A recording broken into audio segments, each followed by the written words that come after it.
Welcome in this video. आज का हमारा जो वीडियो है वो एक ऐसी पर्सनैलिटी के ऊपर बेस्ड है, जिन्होंने अपनी लाइफ का एक बहुत बड़ा पार्ट था वो एनवायरनमेंट को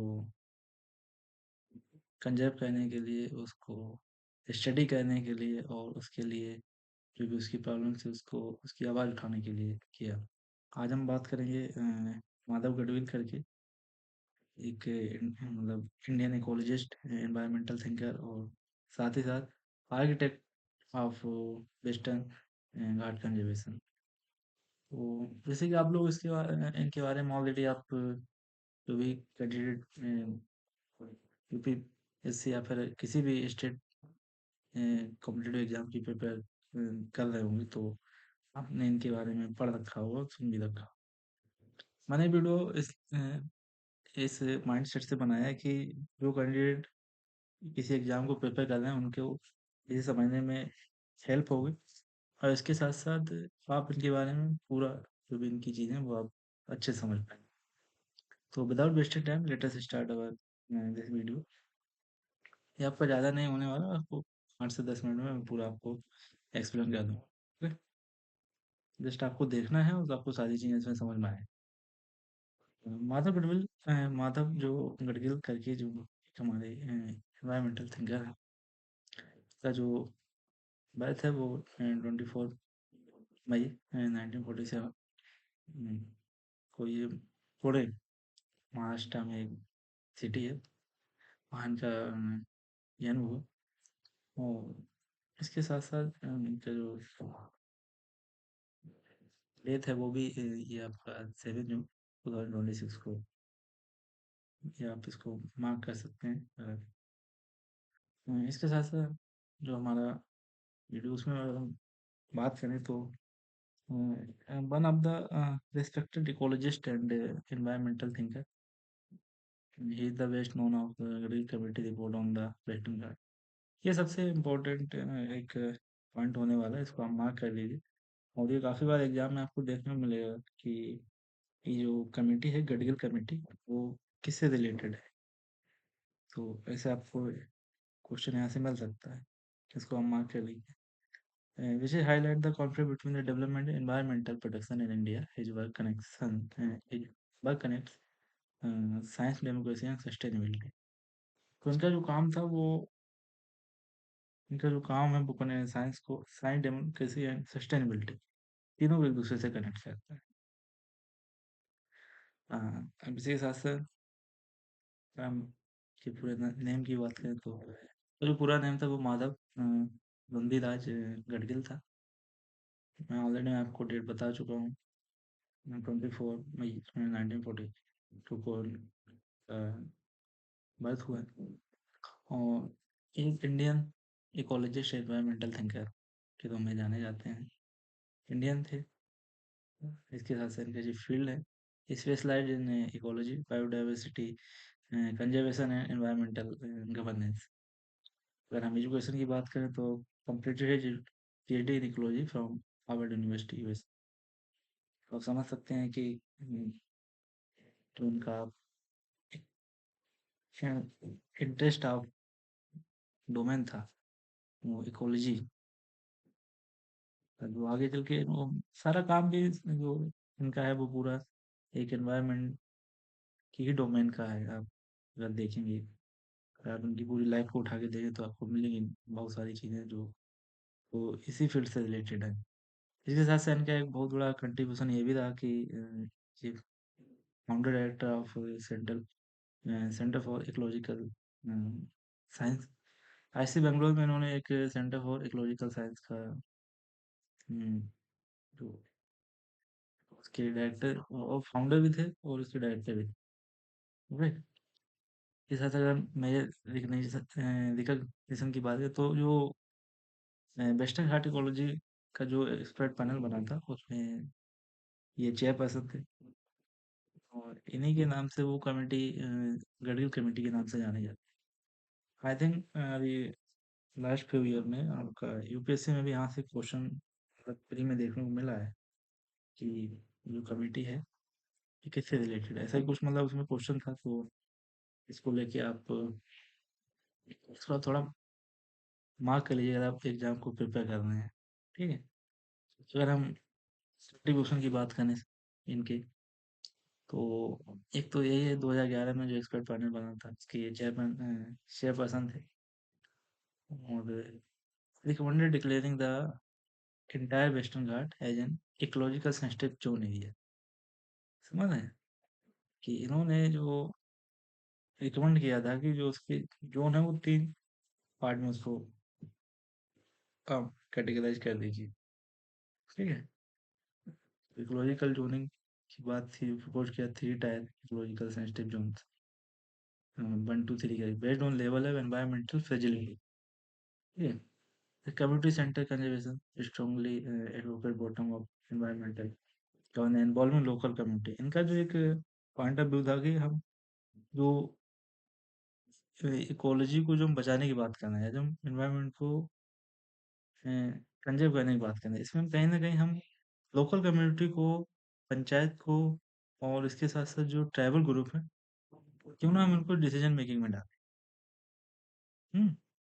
क्योंकि इसको एक अगर हम देखें तो इसमें कहीं न कहीं एक ये पॉइंट हो सकता है कि जो वहाँ के लोग रहने वाले हैं, जैसे अगर हम ट्राइब की बात करें किसी भी एरिया में, जैसे आप नॉर्थ ईस्ट में निकल जाइए, आप देखेंगे कि यहाँ पे जो ट्राइब्स हैं, उनको उस लोकेशन की काफ़ी अच्छी जानकारी होती है।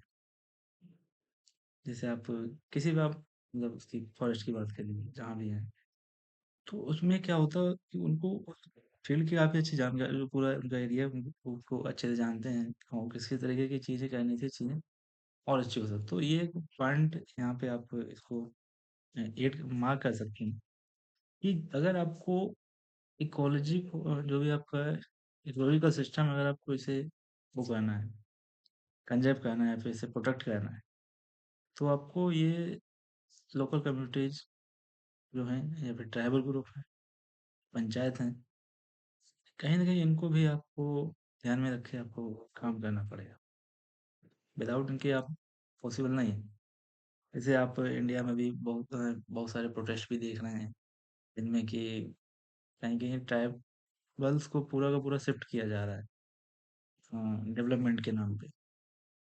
तो ये सारी चीज़ें आप, अगर हम उनको अगर हम उनसे चीज़ें जानने की कोशिश करें, या उनके अगर हम जो पॉइंट हैं या जो उनके सजेशंस, अगर हम उनको अगर हम उन चीज़ों में ऐड करेंगे, तो हमें लगता है कि हम और अच्छे से ये चीज़ें कर पाएँगे। शायद ये कहीं न कहीं एक बहुत अच्छा मतलब पॉइंट है, और इसको मतलब आप इसका आप अभी आप जो आप न्यूज़पेपर पढ़ते हो उसमें आपको कहीं न कहीं दिखता होगा कि यहाँ प्रोटेस्ट हो रहा है, वहाँ प्रोटेस्ट हो रहा है। तो ये कहीं न कहीं इसी को मतलब ये आप देख रहे हैं इस तरीके से, ये वाला पॉइंट। इसके साथ-साथ सस्टेनेबल डेवलपमेंट मॉडल की अगर हम बात करें, तो emphasise balanced development model with development with ecological limits. ठीक है? Opposing mining, large dams and polluting industries in fragile zone, institution, building and scholarship. तो ये वही है जो आईआईसी बैंगलोर में एक सेंटर फॉर इकोलॉजिकल साइंस जो ओपन किया, फाउंड किया था, और contribute significantly to Indian ecological research and policy research. तो इंडियन इकोलॉजिकल रिसर्च में इनका बहुत बड़ा योगदान है। तो आई होप ये अब तक आपको समझ में आया होगा, और आपको कोई डाउट है तो आप उससे पूछ भी सकते हैं। वैसे मैंने मैक्सिमम चीज़ें आपको इसमें इस पूरी पीपीटी में समझाने की कोशिश की है, और इसके साथ साथ आप रिटन बुक्स एंड अवार्ड की जो, हाँ, अवार्ड की बात करें तो उनको 1981 में his outstanding contribution to ecological and environmental science in India, इसके लिए इनको पद्म भूषण मिला है। फेलोशिप एंड रिकॉग्निशन की बात करें तो elective fellow of the Indian academy of science and other prestigious scientific body की बात करें तो this Switzerland co-authored with Ramachandra Guha a landmark work on the ecological history of India। ठीक है।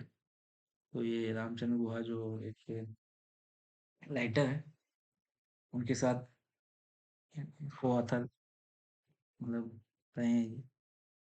और ecological and ecology and equity, argue for sustainable development with social justice and democratic partition. और इसके साथ से scholarly contribution, third nameless research paper and essay on biodiversity conservation policy and environmental governance। तो ये कुछ ऐसे पॉइंट थे इनके बारे में जो आपको एग्जाम के पॉइंट ऑफ व्यू से भी समझने में हेल्प करेंगे। और इनका जो कंट्रीब्यूशन है वो एक ऐसा कंट्रीब्यूशन है जिसको हम भूल नहीं सकते। मतलब एनवायरमेंटल और की सिचुएशन को लेके, जो भी वेस्टर्न घाट के जो भी सेंसिटिव जोन है उनको लेके पूरा लाइफ इनका इसी को लेके डेडिकेटेड रहा। और इसके अलावा इनको यूनाइटेड नेशन एनवायरमेंटल जो एनवायरनमेंट के जो प्रोग्राम होते हैं इन्हें भी इनको मतलब एक अवार्ड मिला हुआ था। वो आई थिंक मैंने इसमें ऐड नहीं किया है, लेकिन ये United Nation of environmental programme जो है उससे इनको मतलब एक टैग मिला हुआ था यहाँ से। तो काफ़ी अच्छा इनका पूरा जो लाइफ टाइम रहा है वो पूरा इकोसिस्टम को ही लेके इन्होंने पूरा वर्क किया है। और आप कहीं भी आप देखेंगे ऐस इनकी जैसी बहुत सारे और भी मतलब फ़ील्ड के आप लोग देखें उनके कहीं न कहीं योगदान है या जो कंट्रीब्यूशन है, बहुत बड़े कंट्रीब्यूशन है कि उन्होंने अपनी पूरी लाइफ़ को एक ऐसे डायरेक्शन में मोड़ दिया। और जो भी उन्होंने सीखा, जो भी उन्होंने सीखा, समझा, जो भी उन्होंने चीज़ें कलेक्ट भी की, कहीं ऐसी कंट्री को आगे बढ़ाने के लिए बहुत बड़े योगदान के वो चीज़ें दें। तो मैं इन्हीं शब्दों के साथ इस वीडियो को क्लोज करता हूँ। और आप मेरे चैनल को civil square at the point को सब्सक्राइब कर सकते हैं और आपकी जो भी सजेशन है वो मुझे दे सकते हैं। और इसी के साथ साथ आने वाले टाइम में आपको इसी तरीके की वीडियो मिलती रहेगी कि जहाँ पॉइंट ऑफ व्यू से आपकी जो भी आपके करंट इशूज रहेंगे उनको लेके मैं को टाइम टू टाइम अवेयर करता रहूँ। So thank you. जय हिंद।